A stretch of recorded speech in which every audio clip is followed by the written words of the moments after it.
La amarillita está en la página 16.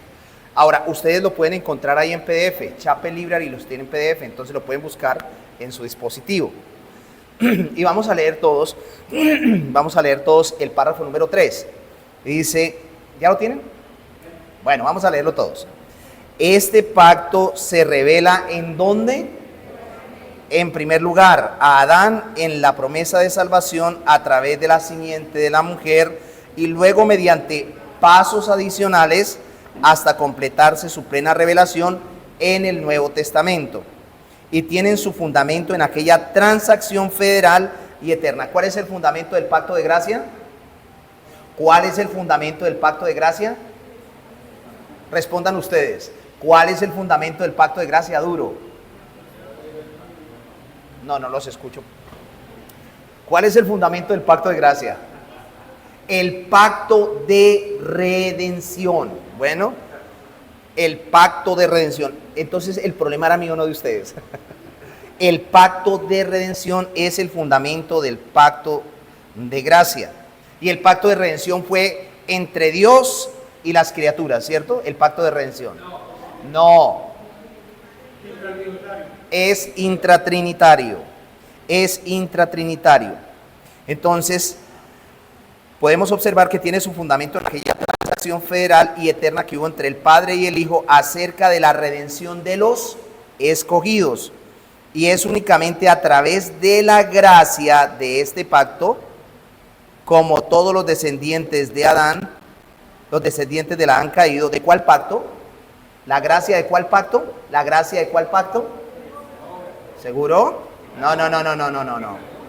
El pacto de redención, la gracia del pacto de redención, sí, ahí dice, como todos los descendientes de Adán han caído, son salvados y obtienen vida y bendita inmortalidad, siendo el hombre ahora totalmente incapaz de ser aceptado por Dios bajo aquellas condiciones en las cuales estuvo Adán en su estado de inocencia. Nosotros dijimos algo importante en la exposición pasada, saber utilizar el lenguaje federal, ¿sí?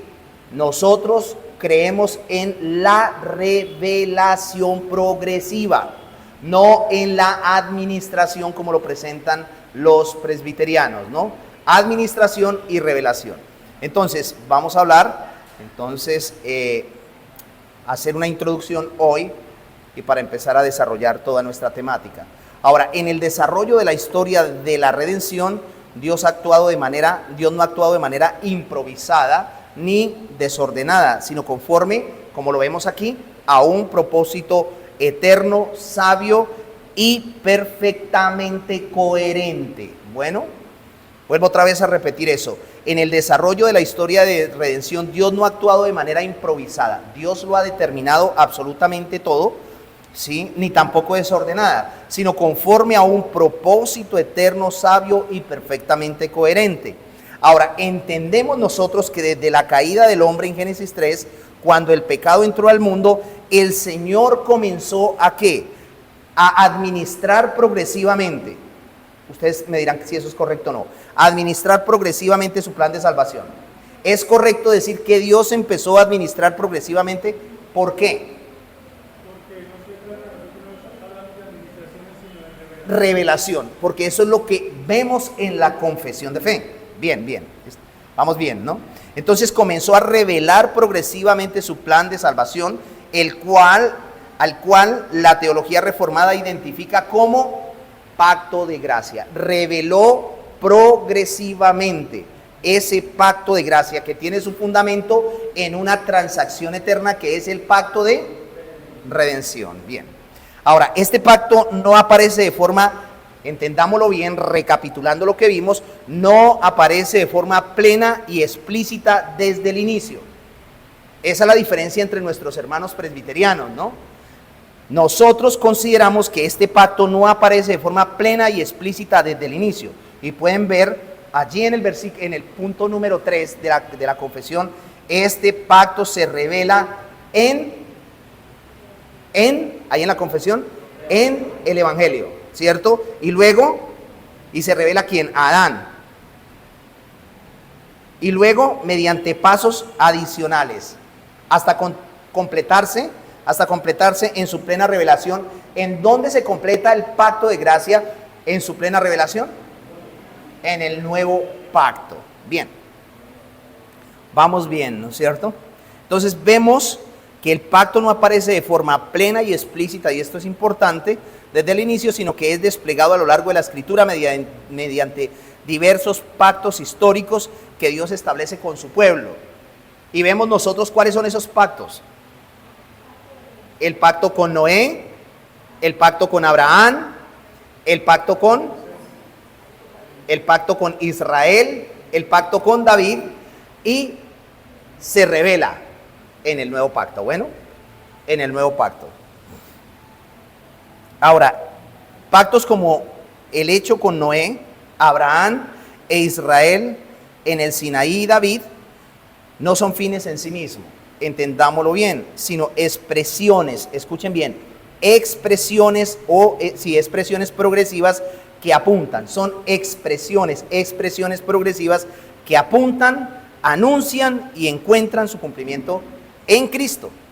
Entonces, estos pactos, el pacto con Noé, el pacto con Abraham, el pacto con Israel y el pacto con David, no son fines en sí mismos, como lo presentan los presbiterianos reformados o los paidobautistas de Westminster, ¿sí? Nosotros no lo creemos, sino que son expresiones progresivas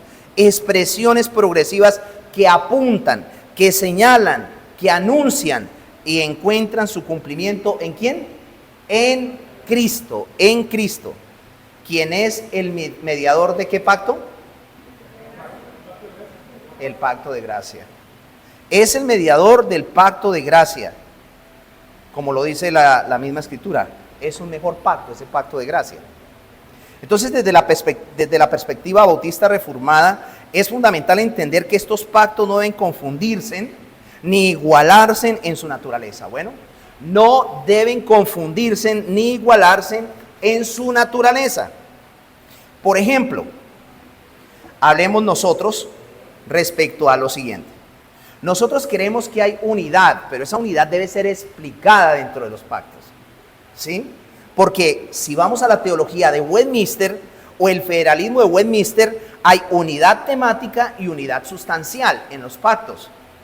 Unidad temática que apunta a Cristo y unidad sustancial que hay un solo pacto de gracia bajo diversas administraciones. Eso no lo consideramos nosotros.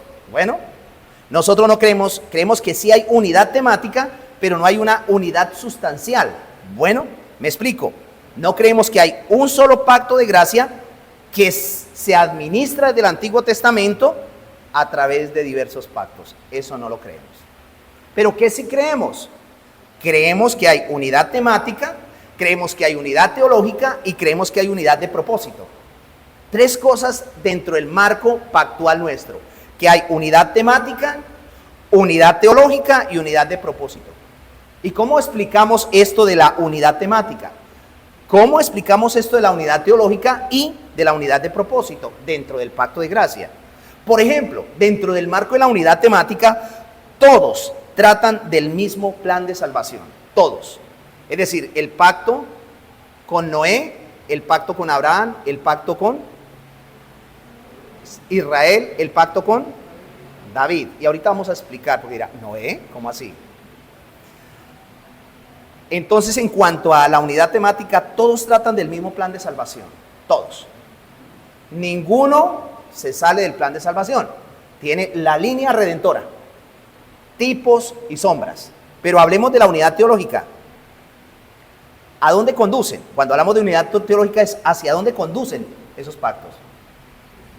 Hacia Cristo, ¿sí? O sea, creemos que hay unidad porque todos tratan del mismo plan de salvación. Creemos que hay unidad temática, pero creemos que hay unidad teológica porque todos conducen a Cristo. Pero también entendemos, en tercer lugar, que hay unidad de propósito porque Dios salva a un solo pueblo, no a dos pueblos, que esa es la diferencia entre el dispensacionalismo. Entonces, esto es importante aclararlo. Sí creemos en una unidad presentada de esta manera: unidad temática, unidad teológica y unidad de propósito. Unidad temática, ¿por qué? Porque tratan de un solo plan, el plan de salvación, no dos planes de salvación, no por obras y por gracia, sino hay un solo plan. Todos teológicamente conducen a Cristo. Ahí hay unidad teológica, pero unidad de propósito, que Dios salva a un solo pueblo. Y de la misma manera, no salva a unos de una forma y a otros de otra forma, que esa es la diferencia con el dispensacionalismo. O sea, Dios salva y también salva a un solo pueblo, ¿sí? Dios no tiene dos pueblos, hay un solo pueblo. ¿Y ustedes saben cuál es? El solo pueblo, los de la fe, los verdaderos hijos de Abraham. Entonces, en cuanto a la teología federal del presbiterianismo reformado, ellos sí consideran unidad temática y unidad sustancial. Nosotros no. Bueno, unidad temática nos une en cuanto a la parte de Cristo, la salvación sí, pero unidad sustancial no. Porque no creemos que hay un solo pacto de gracia que se administra bajo diferentes pactos desde el Antiguo Testamento, sino que se revela. ¿Me entienden? Se revela, no se administra, sino se revela, ¿no? Esa es la diferencia. ¿Bien hasta ahí? Vamos bien, ¿cierto? Entonces, es importante y fundamental entender que estos pactos no deben confundirse ni igualarse en su naturaleza, y esto puede generar algún problema de comprensión en muchos o en algunas personas, sino que deben interpretarse a la luz del cumplimiento del nuevo pacto. Escuchen bien, la teología reformada presbiteriana interpreta los pactos, ¿cierto?, desde el Antiguo Testamento, ¿cierto? Pero nosotros hacemos lo contrario. Vamos desde el nuevo pacto, que es el pacto de gracia, y miramos hacia atrás. Miramos hacia atrás. ¿Me están comprendiendo? O sea, no es desde Génesis 3:15 hacia adelante, sino es desde el pacto de gracia hacia atrás. Porque apareció el dueño de la sombra, luego el dueño de la sombra tiene tipos y sombra que se han revelado progresivamente. Espero que lo puedan comprender. Bueno, yo lo entiendo, si no lo van a investigar ustedes, pero yo lo comprendo, ¿sí? Es como mirar, es pararme, voy a ilustrarlo de esta manera, es la posición reformada de Westminster, es pararse en el Antiguo Testamento y mirar hacia allá, ¿sí? Pero la posición bautista reformada es llegar al Antiguo Testamento e interpretar todos los pactos del Antiguo Testamento desde el pacto de gracia. Es pararme a este lado, es mirar hacia allá, es mirar hacia atrás, los otros mirar hacia adelante, ¿no? Por eso se habla de administraciones, se va administrando de esta manera en el pacto de Abraham, en el pacto con Moisés, en el pacto con David, el nuevo pacto, y luego llega Cristo. Claro, obviamente que nosotros también creemos que se revela de esa manera, pero nosotros entendemos los pactos desde el cumplimiento del pacto de gracia, mirando hacia el Antiguo Testamento. Le encontramos más significado y eso lo vamos a ver en el desarrollo. Sigan leyendo, ¿están leyendo el libro de Renningham? No. ¿Cómo es que se llama el libro de Renningham? A ver si... Y su pacto. ¿Y el otro? Usted lo tiene. De la sombra a la sustancia. Son dos libros interesantísimos. Entonces, no se afanen porque aquí tenemos mucha tela que cortar. Bueno, esto, como lo dije, es una introducción. Entonces, vuelvo otra vez a repetir. Deben ser interpretados a la luz del cumplimiento en el nuevo pacto. Ahora, no todos los pactos en la Biblia, importante, son iguales. No todos los pactos en la Biblia son iguales, ni funcionan de la misma manera. Bueno, eso lo creemos nosotros. No todos los pactos en la Biblia son iguales ni funcionan de la misma manera, aunque todos estén conectados con el plan de Dios. Aunque todos estén conectados con el plan de Dios. Y lo repito nuevamente, no todos los pactos de la Biblia son iguales ni funcionan de la misma manera, aunque todos estén conectados con el plan de Dios, con el plan redentivo. Ahora, desde nuestra perspectiva bautista reformada, hay que tener cuidado de no meter todos los pactos en un mismo saco. ¿Están comprendiendo? Vuelvo otra vez a repetir esto. Desde nuestra perspectiva bautista reformada, hay que tener cuidado de no meter todos los pactos en el mismo saco, como si fueran idénticos. No son idénticos. Si digo que el pacto con Abraham es el pacto de gracia, el pacto con Moisés es el pacto de gracia en una administración, el pacto con David es un pacto de gracia, ¿eso sería meterlos todos en el mismo saco? ¿Qué creen ustedes? ¿Sí o no? Claro que sí. Entonces nosotros no consideramos eso. Entonces tenemos cuidado de no meter todos los pactos en el mismo saco como si fueran el mismo pacto. Bueno, como si fueran el mismo pacto, en este caso el pacto de gracia. Porque quería decirlo, y esta nota es importante, para los presbiterianos hay que tener en cuenta que no son idénticos en su forma histórica, pero sí son uno en su sustancia. En su forma, ellos lo muestran de esta manera. No son idénticos en su forma histórica. Y eso es claro, tenemos que hacer una correcta interpretación, porque no estamos lanzando acusaciones ni diciendo no, tenemos que ser precisos. Para los presbiterianos no son idénticos en su forma histórica, pero sí son uno en su sustancia, porque todos pertenecen al único pacto de gracia. Es por eso que no son idénticos en su forma histórica, pero sí son uno en su sustancia. ¿Por qué? Porque todos pertenecen al único pacto de gracia. Es por eso que les decía que es importante tener cuidado de no meter todos los pactos en un mismo saco.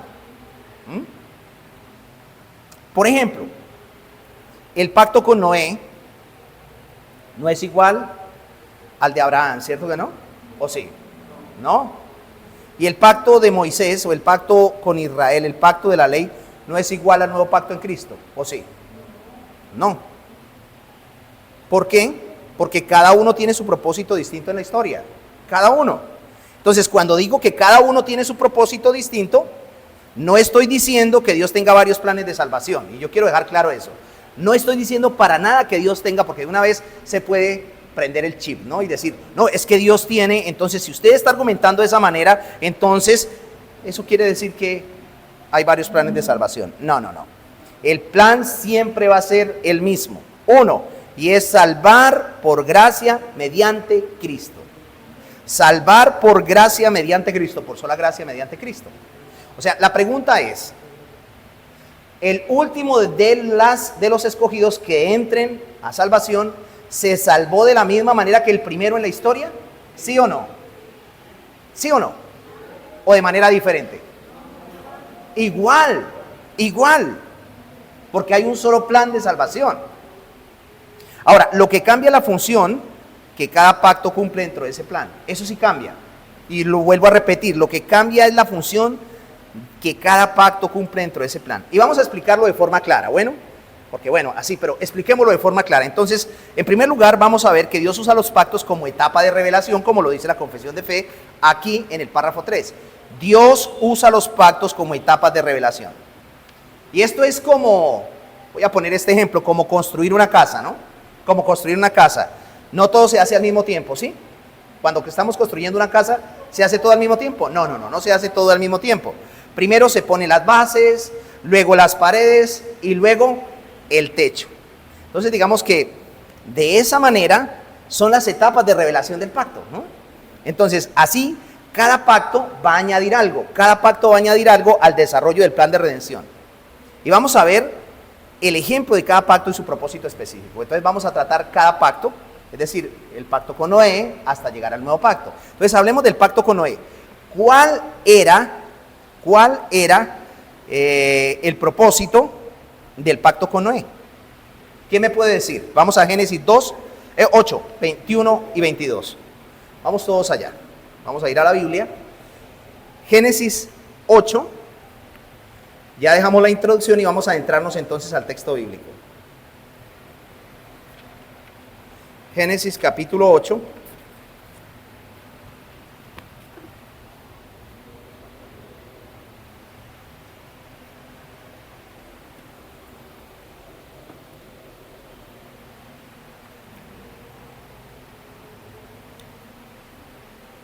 Vamos a leer desde el 8, 21, 22 hasta el 9, 15.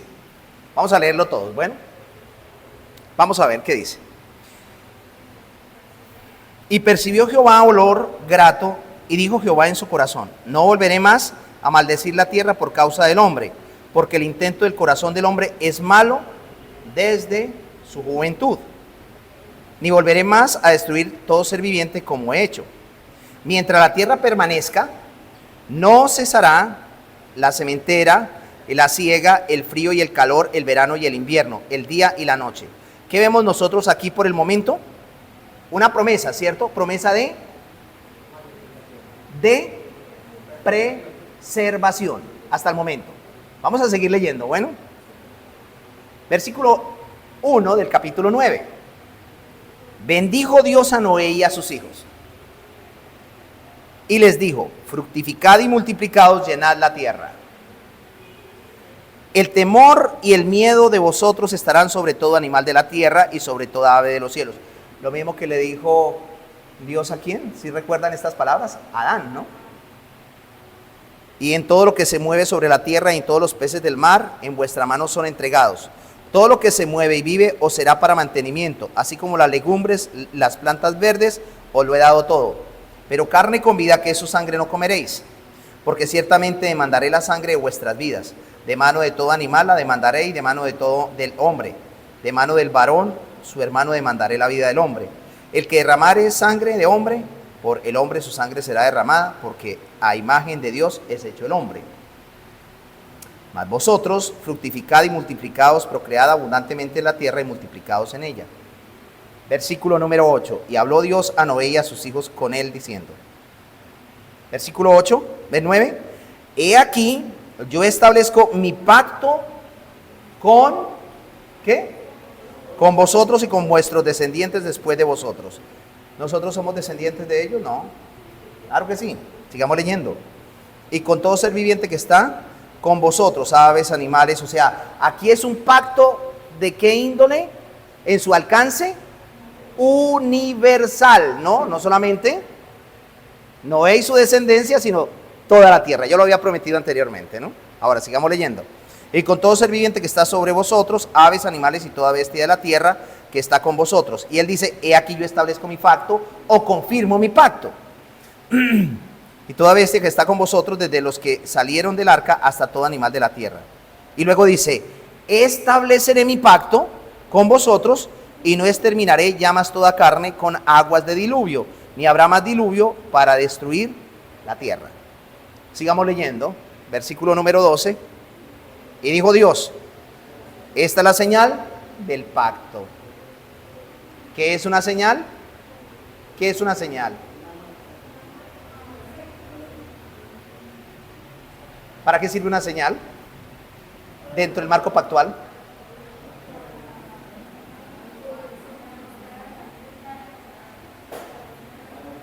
Yo no sé, pero estos ventiladores no dejan escuchar. Para saber, sí, es un elemento del pacto. Hermano Melvin, ¿iba a decir algo? Es correcto, es correcto. Para recordar, esto es importante. O sea, Dios hizo un pacto, pero les dijo, mire, yo dejo esta señal para que ustedes recuerden que yo hice una promesa, un juramento. Entonces no simplemente lo dejó así. Entonces sigamos leyendo. Esta es la señal del pacto que yo establezco entre mí y vosotros y todo ser viviente que está con vosotros por los siglos perpetuos. Mi arco he puesto en las nubes. ¿Todavía sigue esa señal? No. Aquí la ven ustedes y yo también la veo cuando está lloviendo. Y uno muchas veces cuando ve el sol hace como, coge agua y la bota en contraposición del sol y parece que sale eso. Pero mire qué interesante, aún nosotros provocándola, ¿sí? Que muchas veces la provocamos, Dios mismo la provoca. Y esto nos recuerda que Dios hizo un pacto con nuestro padre Abraham de que no destruiría la tierra. Ahora, ¿simplemente eso? No, es que en Génesis 3:15 dijo que la simiente tenía que venir. Y los hombres se corrompieron y los hombres pusieron, y yo lo dije en la exposición pasada, se vio en peligro el cumplimiento, pero no era porque estuviera en peligro, sino es una forma de decirlo, ¿sí? Se vio en peligro el cumplimiento de esa promesa y Dios intervino y por eso hizo pactos. Entonces partamos desde allí, hizo pacto con Noé porque esa promesa tenía que cumplirse y los hombres se corrompieron terriblemente y eran tan malos desde su niñez. Entonces Dios tenía que cumplir y por eso hace pacto con Noé. Sigamos leyendo. Entonces dice, entre mí la tierra, y sucederá que cuando haga venir nubes sobre la tierra, se dejará ver entonces mi arco en las nubes, y me acordaré, una señal, y me acordaré, ¿quién está diciendo esas palabras? Dios, y me acordaré que hay me acordaré del pacto que hay entre mí y vosotros y todo ser viviente de toda carne, y no habrá más diluvio de aguas para destruir toda carne. Y sin embargo vemos que han habido diluvios parciales, ¿no? Sin embargo, no un diluvio universal o general. Porque Dios prometió, hizo un pacto, y el propósito era que viniera la simiente de la mujer, ¿no? Ahora, sigamos leyendo. Estará con las nubes, y lo veré, y me acordaré del pacto perpetuo entre Dios y todo ser viviente con toda carne que hay sobre la tierra. Les dije que hasta dónde, hasta el 15, ¿no? Bueno, dejemos allí. Bueno, al 17, dijo pues Dios a Noé, esta es la señal del pacto que he establecido entre mí y toda carne que está sobre la tierra. Entonces, es un pacto de preservación. Partamos desde ahí. El pacto con Noé es un pacto de preservación. Es un pacto de preservación. Entonces, ¿cuál sería el propósito? Sí, pues valga la redundancia, estamos hablando de un pacto de preservación. Que la humanidad no sea destruida otra vez, para que se cumpla la promesa de Génesis 3:15. Ahora, ¿por qué? ¿Por qué razón? La pregunta es esa, ¿por qué razón? Porque sin mundo no hay historia de salvación. Porque sin mundo, pues, ¿la redención dónde está? Partamos desde ahí. O más bien el cumplimiento de la promesa no se iba a dar.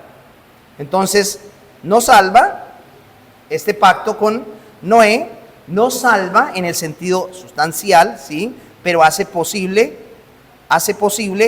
que la salvación, hace posible la salvación en el tiempo. ¿Y esto por qué? Porque viene la simiente de la mujer.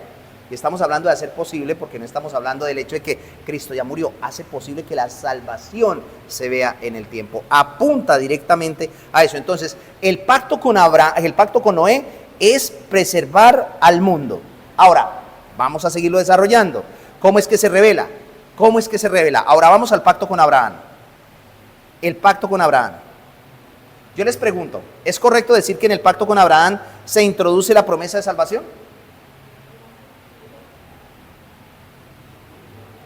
¿Se introduce la promesa de salvación?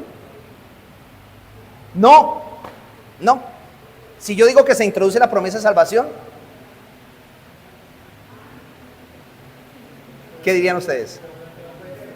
Estaría hablando de administración, por lo tanto, tendría una posición federalista de Westminster. ¿Ibas a decir algo? Por eso. Entonces, es que por eso hago la pregunta.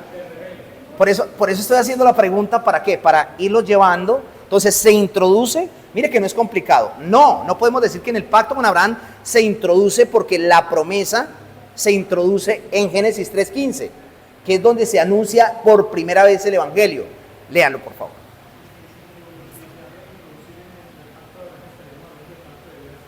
Ya, claro, ya estaríamos hablando del pacto de gracia. Y es imposible, no es posible. ¿Qué dice Génesis 3:15? Ya son las 7:30, las 7 diré. Diga cómo pasa el tiempo, ¿no?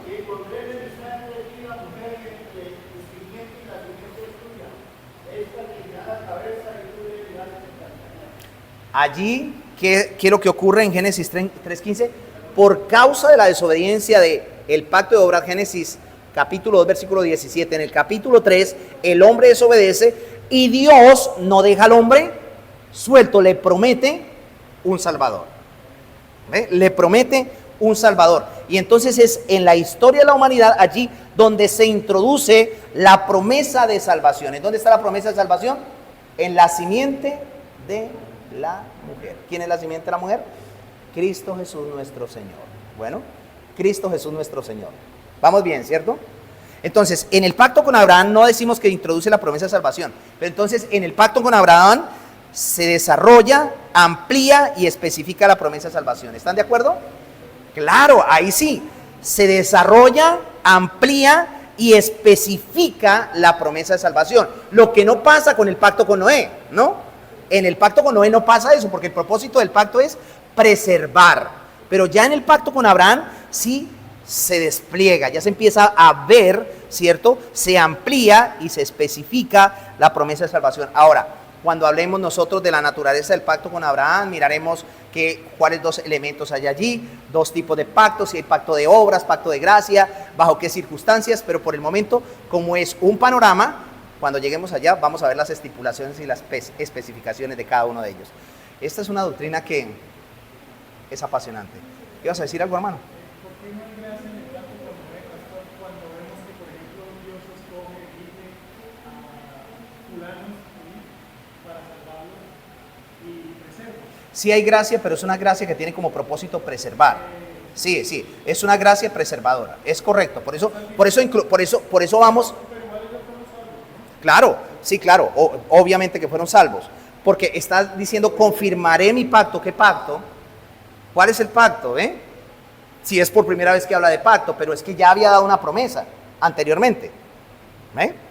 Entonces, cuando hablamos del pacto con Noé, no quiere decir que no hay gracia. Claro que sí.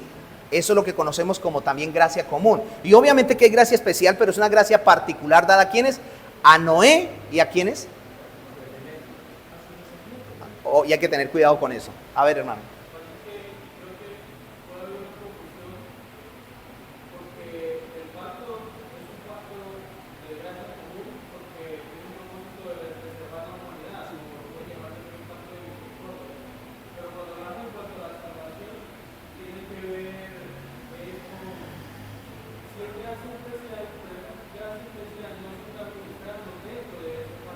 No. Sí, sin embargo, hablamos nosotros de los descendientes de Noé, ¿no? Porque y ahora entendamos lo siguiente, que cuando hablamos de los descendientes de Noé, pero cuando nosotros miramos el pacto en sí, sustancial, esencialmente, el pacto individual de Noé es un pacto de gracia común o gracia preservadora, ¿sí? Sin embargo, no podemos negar el hecho de que hubo también gracia salvadora. ¿Por qué? Porque Noé y su familia, ¿sí?, estuvieron allí. Pero no es tan claro, por eso estamos hablando cómo se desarrolla en el pacto con Abraham. Porque en el pacto con Abraham se desarrolla, se amplía y especifica la promesa de salvación. Cuando veamos el pacto con Noé, vamos a ver las estipulaciones, vamos a ver por qué es un pacto de preservación, específicamente. Mientras tanto, pues nos toca quedarnos con lo inicial. Ahora, permítanme decirles algo. Yo quiero empezar de abajo hacia arriba, porque si empiezo a utilizar términos técnicos, entonces lo único que voy a hacer es a oscurecer. Lo que quiero es primero crear una estructura en ustedes, una estructura básica para después empezar a colocar los ladrillos, ¿no? Es como cuando vamos a construir, ya tenemos el terreno comprado, tenemos obviamente las bases, y ya después de que tengamos las bases, entonces miramos a ver cómo vamos a construir toda la casa, toda la estructura. Bueno, es correcto, bueno. Sí, de la sombra a la sustancia, sí. Ir poco a poco, ir de abajo hacia arriba, ¿sí? Porque podemos hablar de muchas cosas y muchas estipulaciones de los pactos y ahondar e ir allá, pero no tener la estructura y después cómo funciona. Pero es mejor tener todo el esqueleto, toda la estructura para después decir, mire, esto es así, vamos a ir paso a paso. Entonces, ya entendemos que el pacto con Abraham no introduce la promesa de salvación, ¿cierto? No la introduce, pero sí desarrolla, amplía y especifica la promesa. Vamos a Génesis capítulo 12, verso 3. Ahora, volvemos otra vez al punto. Dios hace pacto con Noé, Génesis 3:15, ¿cierto? Promete un Salvador, pero ¿qué pasó con los descendientes de Noé? Dentro de ellos está Abraham. ¿Qué pasó con los descendientes de Noé? ¿Qué hicieron ellos? ¿Cómo? ¿Y cómo desobedecieron los descendientes de Noé? No estamos hablando de los descendientes inmediatos. Pensemos en el capítulo 11 del libro de Génesis. ¿Qué hicieron? Se rebelaron contra Dios nuevamente. Es correcto. Ahora miren cómo el cumplimiento de la promesa se está viendo nuevamente afectado. Y Dios escoge un pagano para preservar la promesa y lo saca de allí. ¿De dónde era Abraham? ¿De qué parte? Es correcto. Y hace un pacto con él, con el propósito de que la promesa siguiera, de Génesis 3:15. O sea, con Noé no se dio el cumplimiento de Génesis 3:15. Siguió, los hombres se rebelaron y obviamente aparece Abraham. No porque Abraham iba a salvar, no. Es que Dios decide a través de un hombre, ¿cierto?, preservar la promesa. Yo no los quiero aburrir, ojalá que terminemos rápido el tiempo. Génesis capítulo 12. Entonces viene la rebelión y usted ve el capítulo número 12, quisieron ser igual a Dios. Dios confunde y dispersa, da las lenguas, pero no las lenguas del día de Pentecostés, ¿no? ¿Sí? Y observamos nosotros que hay confusión, se rompe esa unidad, pero Dios da una solución a todo esto. Vamos allá al capítulo número 12. Leamos desde el 1 al 3. Pero Jehová había dicho a Abraham: vete de tu tierra y de tu parentela y de la casa de tu padre a la tierra que te mostraré. Y haré de ti una nación grande y te bendeciré y engrandeceré tu nombre y serás bendición. Ahí hay una promesa, ¿cierto? Ahora, y bendeciré a los que te bendijeren y a los que te maldijeren maldeciré y serán benditas en ti. ¡Wow! ¡Qué interesante! Y todas las familias de la tierra, no solamente los descendientes de Abraham, sino todas las familias de la tierra. Y tengamos presente esto, ¿no? Porque ahí está incluyendo a ¿quiénes? A los gentiles, que los judíos no lo entendieron. Por eso es que Pablo en Efesios dice que de los dos pueblos hizo uno solo, ¿cierto? Porque quitando la pared intermedia, ¿no? Y eso es lo que dice el texto. Por eso creemos que hay un solo pueblo para salvar, ¿no? Y hay cosas importantes que ver, ¿no? Porque allí también hay algo que ver sobre el cumplimiento de ese pacto, el pacto abrahámico, que como lo digo, lo estaré hablando de manera particular, en detalle. Bendeciré a los que te bendijeren, a los que lo maldijeren maldeciré, y serán benditas en ti todas las familias de la tierra. ¿Quién dijo eso también en el Nuevo Testamento? ¿Quién dijo eso? En el Nuevo Testamento, el apóstol Pablo, en Gálatas capítulo 3, el versículo 8. Qué interesante, ¿no? Capítulo 3, versículo 8 al 16. Pero no vayan todavía ya. Vamos a ir a Génesis 15, 6.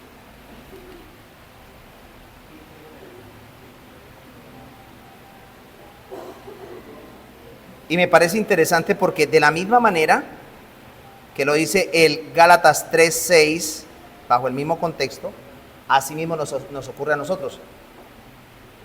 Creyó a Jehová y le fue contado por justicia. ¿Quién creyó? Abraham. Y aquí es donde vamos a hablar un poquito sobre por qué nosotros no bautizamos a los descendientes de Abraham, a los niños. Y qué interesante, ¿no? Porque mire que Abraham primero cree y luego se circuncida, ¿no? Partamos desde ahí. No primero se circuncida y luego cree. Y si el bautismo fuera la equivalencia a la circuncisión, pues allí hay un problema. No solamente las mujeres, ¿ve? Sino que el requisito está que primero, porque por eso somos descendientes de Abraham y si somos parte del nuevo pacto, entonces primero tiene que creer para luego bautizarse. Y eso es lo que dice el Señor en Mateo 28, en Marcos 16. Cree y bautízate. ¿Ve? Pero hay una diferencia. Pero vamos a ir, ya les dejo el gusanito picado allí para que ustedes lo estudien, bueno, para que ustedes lo miren. Entonces creyó a Jehová y le fue contado ¿por quién? Por justicia. Y luego sigue hablando y dice, y le dijo, yo soy Jehová que te saqué de Ur de los Caldeos para darte a heredar esta tierra. Y dice, y respondió, Señor Jehová, ¿en qué conoceré que la heredar? Y le dijo, tráeme una becerra de 3 años y una cabra de 3 años y un carnero de 3 años y una tórtola también y un palomino. Y tomó todo esto y lo partió por la mitad y puso cada mitad una enfrente de la otra, mas no partió las aves. Y descendían aves de rapiña sobre los cuerpos muertos y Abraham las ahuyentaba. Mas a la caída del sol sobrecogió el sueño a Abraham y he aquí que el temor de una grande oscuridad cayó sobre él. Entonces Jehová dijo a Abraham, ten por cierto que tu descendencia morará en tierra ajena y será esclava allí y será oprimida 400 años. Mas también a la nación a la cual servirán juzgaré yo, y después de esto saldrán con gran riqueza, y tú vendrás a tus padres en paz y serás sepultado en buena vejez. Y en la 4ª generación volverán acá, porque aún no ha llegado a su colmo la maldad del amorreo hasta aquí. Y sucedió que puesto el sol y oscurecido se veía un horno humeando y una antorcha de fuego pasaba por entre los animales divididos. Y aquí En aquel día hizo Jehová un pacto con Abraham. Hubo sacrificios, es correcto. Y luego ahí dice, a tu descendencia daré esta tierra desde el río de Egipto hasta el río grande, el río Éufrates, la tierra de los ceneos, de los ceneseos, de los cadmoneos, de los heteos, de los fereceos, de los refaitas, los amorreos, los cananeos, los jerjeseos y los jebuseos, etcétera, etcétera. Y luego vamos al capítulo número 17 y encontramos ya más específicamente dado lo que es el pacto, que se habla de la señal del pacto, que es la circuncisión. Pero lo voy a dejar para que ustedes lo lean en casa, bueno, porque ya no me quedan sino 15 minutos y quería avanzar más. Pero observemos entonces, ahora sí, Gálatas capítulo 3, que es el texto que les decía que hablaba de lo que dice Génesis 12:3.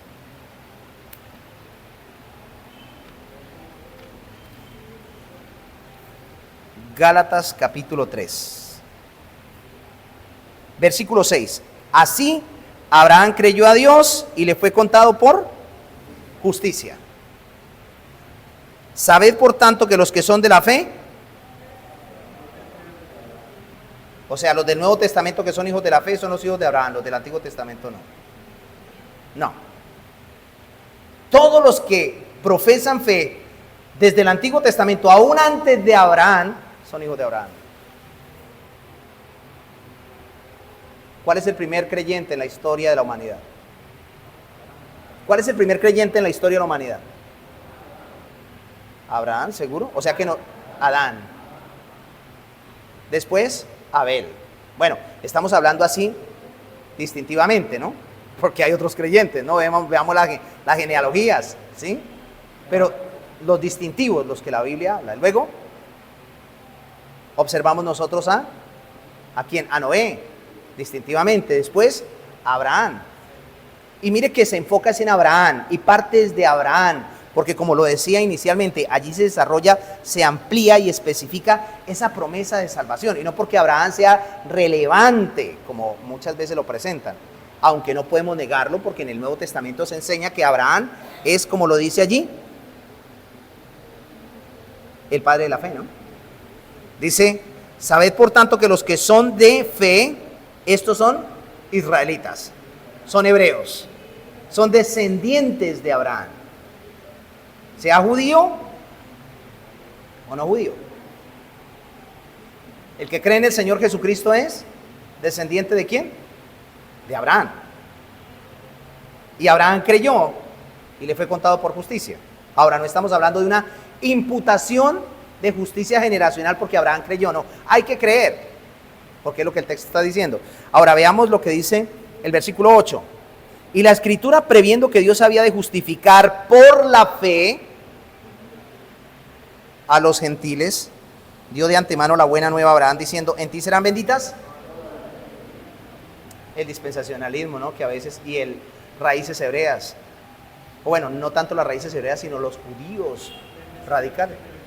Ajá. ¿Sabe cómo le dicen a los gentiles Goyim? Y ellos no entienden esto, los perros. Por eso los perros estarán fuera, y no lo tomen literalmente cuando viene un perro a la iglesia, ¿no? Los perros estarán fuera, son los paganos, los no judíos. Pues para nosotros los perros en el contexto apocalíptico es ¿quiénes? Los paganos, los impíos, ¿no? Pero para el judío, perro es un peyorativo, ¿no? No es, está hablando de quién, de un gentil. Y Dios hizo un pacto con Abraham y en la promesa que le hizo, le dijo que los gentiles iban a estar incluidos dentro de su descendencia. Pero obviamente tenía que ser, obviamente por la fe, ¿no? Y también había una descendencia carnal, humana, étnica, pero una descendencia espiritual. Y dentro de esa descendencia étnica, muchos de estos que se llamaron hijos de Abraham estarán en el infierno. Recuerda que les dijo, ¿no? Y vosotros sois hijos de vuestro padre el diablo. A los hijos del pacto con Abraham les dijo, ustedes son hijos de vuestro padre el diablo y las obras de vuestro padre el diablo queréis hacer. Entonces me parece supremamente interesante porque eso es lo que Pablo muestra en Romanos 10, que hay una elección dentro de la elección. No todos por ser hijos de Abraham y por haber recibido la circuncisión y la ley van a ser salvos, sino todos aquellos que ponen su confianza en aquel que la puso Abraham. ¿Sí? Y eso es importante. Entonces aquí dice que dio de antemano la buena nueva a Abraham, diciendo: en ti serán benditas todas las naciones. ¿Y cuál era la bendición? La salvación de los gentiles, ¿no? Ahora, ¿qué dice el 9? De modo que los que son de la fe son bendecidos con el creyente, ¿qué? Abraham. Versículo 10. Porque todos los que dependen de las obras de la ley están bajo maldición, pues está escrito. Tremendo golpe que le da Pablo a los judaizantes de Galacia, ¿no? Maldito todo aquel que no permaneciera en todas estas cosas escritas en el libro de la ley para hacerlas. Y que por la ley ninguno se justifica para con Dios es evidente, porque el justo, sea judío o no. Y la ley no es de fe, sino que dice: el que hiciera estas cosas vivirá por ellas. Vamos hasta el 16. Cristo nos redimió de la maldición de la ley, hecho por nosotros maldición, porque está escrito: maldito todo el que es colgado en un madero, para que en Cristo Jesús la bendición de Abraham alcanzase ¿a quiénes? A los gentiles, a fin de que por la fe recibiésemos la promesa del Espíritu. Hermanos, hablo en términos humanos. Un pacto, aunque sea de hombre, una vez ratificado, nadie lo invalida ni ¿qué? Le añade. Ahora bien, a Abraham fueron hechas las promesas y a su simiente. No dice y a las simientes como si hablase de muchos, sino como de uno. Y a su simiente. ¿Y cuál era esa simiente? Una persona, Cristo. Si se dan cuenta que el pacto abrahámico apunta temáticamente, específicamente, ¿a quién? Al Redentor, a Cristo. ¿Iba a decir algo, hermana Balbina? ¿Se puso a llover? Sí. ¿Cómo? Teológicamente. Teológicamente. Bueno, ahora sí que nos dio una madrugada aquí, ¿no? Pero apenas empiece a caer agua, entonces terminamos. Porque esto... Sí, porque aquí cae agua, hermanos. Aquí cae agua fuerte. Así es de que, ojo con sus Biblias. Yo tengo cuidado con la mía porque aquí cae agua.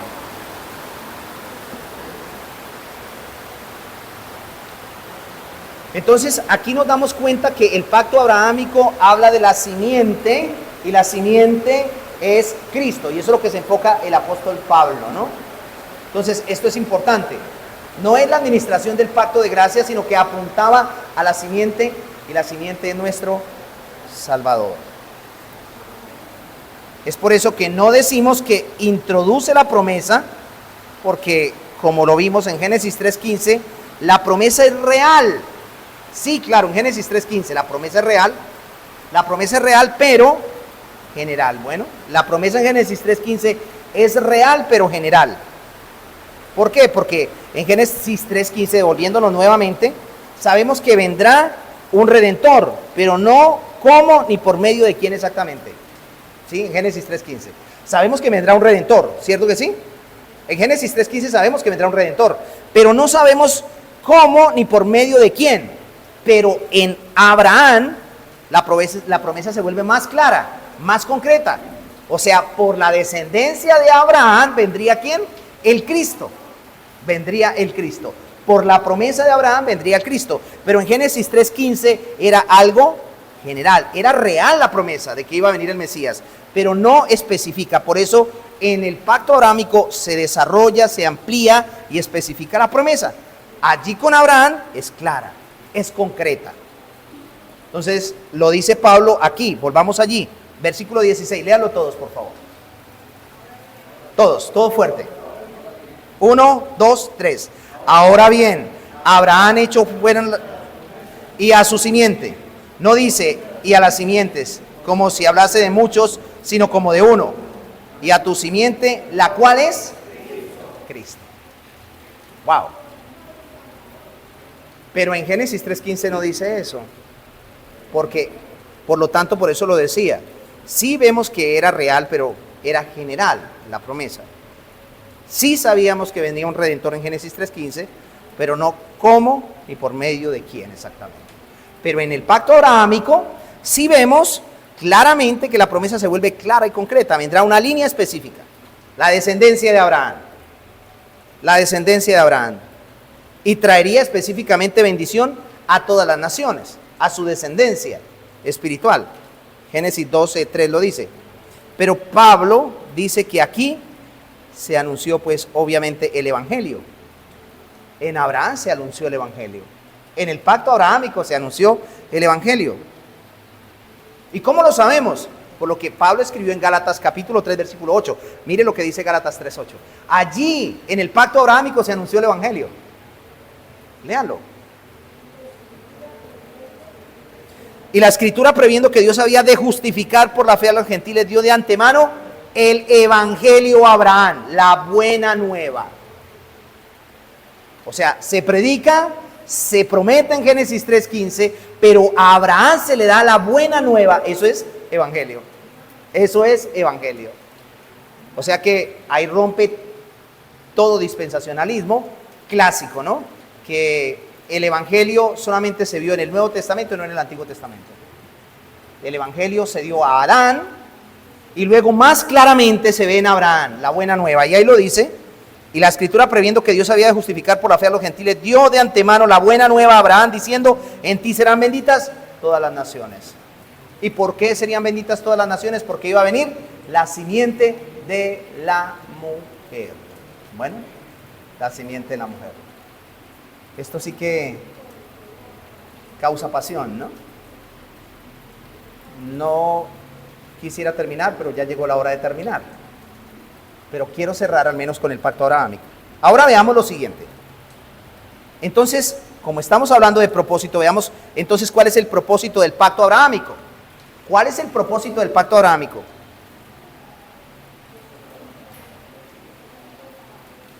El propósito del pacto abrahámico, para los que están anotando, es revelar que vendrá una bendición para todas las naciones, y esa bendición sí tiene que ver con la salvación, pero tiene que ver con el Salvador.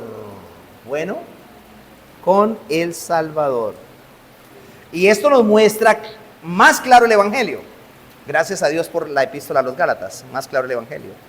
Porque allí en Gálatas 3, claramente Pablo en su teología dice que apuntaba directamente a Cristo. Apuntaba. No era que se había administrado, apuntaba a Cristo. Entonces es interesante esto. Y quiero que ustedes continúen leyendo, o terminemos lo de leer, hasta el versículo 18. Hay tiempo, ¿no? Y tu simiente, la cual es Cristo. Esto pues digo, el pacto previamente ratificado por Dios para con Cristo, la ley que vino 430 años después, no lo abroga para invalidar la promesa. Porque si la herencia es por la ley, ya no es por la promesa. Pero Dios la concedió a Abraham mediante la promesa. ¿Y cuál es la promesa? ¿A qué promesa se está refiriendo? La promesa del pacto abrahámico, pero la promesa también incluye Génesis 3:15, Cristo. Entonces el evangelio, después de la caída, siempre ha estado. Siempre ha estado. Siempre, hermano. Se le anunció la buena nueva a los judíos, a los no judíos, y siempre ha estado. Vamos a ver la próxima semana el pacto con Moisés y también su propósito. Sí, la temática y todo esto. ¿Cuáles eran los objetivos? Por el momento vamos a dejar por hoy aquí. Preguntas. Si tienen preguntas, síganlas teniendo. ¿Por qué? Porque apenas estamos empezando. Pero si tienen alguna pregunta yo les puedo responder, les responderé. Bueno. No sé, muchas personas dicen, no, yo soy dispensacionalista, pero nunca lo fueron. Ahora, si quedaron confundidos, mi intención no fue confundirlos. Mi intención fue presentarles esto, ¿no? Pero, claro, ¿cierto? Si quedó claro, no me consuelen. ¿Quedó claro? Yo espero que se haya quedado claro, ¿no? Entonces, vuelvo otra vez a repetir respecto a los pactos. ¿Los pactos se revelan o se administran? Se revelan y ya se administra el pacto de gracia en el nuevo pacto. Bien. Cuando hablamos del propósito de los pactos, cuando hablamos acerca de los pactos, los cuidados que debemos tener, ¿qué pasa si decimos que el pacto con Noé, el pacto con Abraham, y el pacto con Moisés y el pacto con David son el pacto de gracia? ¿Cuál sería nuestra posición allí? Una posición federalista de Westminster. Y yo doy gracias a Dios porque, mire, busquen ustedes en el federalismo de Westminster cuántos párrafos tiene la doctrina del pacto. Y ellos trataron de hacerla más sencilla. Por eso cuando tratamos esta doctrina es importante tener mucho cuidado. Estamos pisando un buen terreno. Y usted dirá, ¿y dónde apareció entonces el paidobautismo? Todavía no aparece porque solamente estoy presentando la médula espinal. Después vamos a ver cómo podemos nosotros decir que no somos paidobautistas, sino credobautistas, pero no basados en el pacto con Abraham. Bueno, esto es importante. Ustedes creo que vieron aquí respecto a el catecismo y acerca de las preguntas del bautismo y la disyuntiva que hay dentro del contexto presbiteriano. Ustedes vieron aquí sobre el catecismo, creo que el hermano Andrés fue el que dio esa, de Hércules Collins. Sí saben que hay algunos bautistas, perdone que lo haya señalado, mi intención no fue señalarlo para más, sino indicar. Sí sabe que dentro de los bautistas han habido algunas diferencias también en cuanto a la teología del pacto, no en lo sustancial, pero sí en la forma en que se percibe o se ve. No todos tienen la misma posición, lo único es que no son ni dispensacionalistas, sí, actualmente, y en la antigüedad también. En la antigüedad también. Más bien tiene que ver con problemas de conceptos, de términos. Por eso digo, sustancialmente no. ¿Ve? Entonces es como se percibe a veces. El lenguaje a veces como que lleva, oye, la terminología. Es por eso que al exponer esto quiero tener sumo cuidado. Sumo cuidado. Porque una palabra que se diga mal es una palabra que, voy a decirlo, ya lo pensé, se tira toda la torta. Bueno, daña todo lo que nosotros estamos construyendo. Por eso es importante ir paso a paso, de manera meticulosa, y ver que estamos desarrollando un solo tema, claro, la redención, ¿no? Y estamos yendo paso a paso. Damos gracias a Dios por su pacto, ¿no? Vamos a orar, pongámonos en pie y oremos. Padre, yo quiero darte gracias en esta hora porque tú eres el Dios del pacto, el pacto de las promesas. Gracias porque en cada promesa que tú hiciste en el Antiguo Testamento, Señor, revelaba cada vez de manera progresiva que la simiente vendría y vino y estuvo en medio de nosotros, se hizo carne y habitó entre nosotros. Y hoy disfrutamos nosotros de esa plenitud de la gracia sobre la gracia. Y te damos toda la gloria por ello. Y te damos toda la alabanza, Señor. Porque tú nos estás enseñando a construir doctrina. Y oramos para que sigas haciendo esa obra en nosotros. Que esto sea un paso más para poder investigar, indagar, conocer, aprender, a seguir adelante. Y poder ver, Señor, todo lo relacionado con la redención desde el antiguo pacto hasta el nuevo pacto. Como tú revelas progresivamente ese pacto que te propusiste hacer en la eternidad de salvar a tu pueblo y cómo lo administras por gracia con los diferentes pactos hasta que viene el Mesías a cumplir todo esto. Damos gracias a ti, Señor, por el Salvador, porque es real para nosotros. Cristo es un poderoso Salvador para la iglesia, es un poderoso Salvador para el verdadero Israel. Y a ti te damos la gloria. En el nombre de Jesús. Amén y amén. Bueno.